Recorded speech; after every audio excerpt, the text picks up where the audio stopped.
Hello friends, once again welcome back to my YouTube channel. I hope you all are doing well. So today we are going to write a leave application. So let's begin. First of all, you have to start with the principal, school name, school address, date. Subject: leave application due to stomach pain. Respected sir, madam.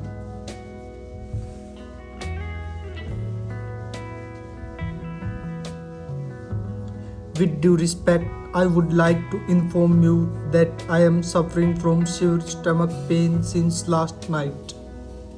Due to this health issue, I am not in condition to attend school today.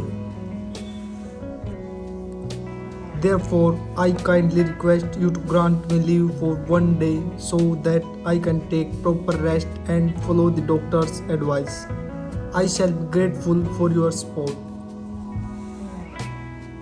Thanking you, yours obediently, name, class, roll number.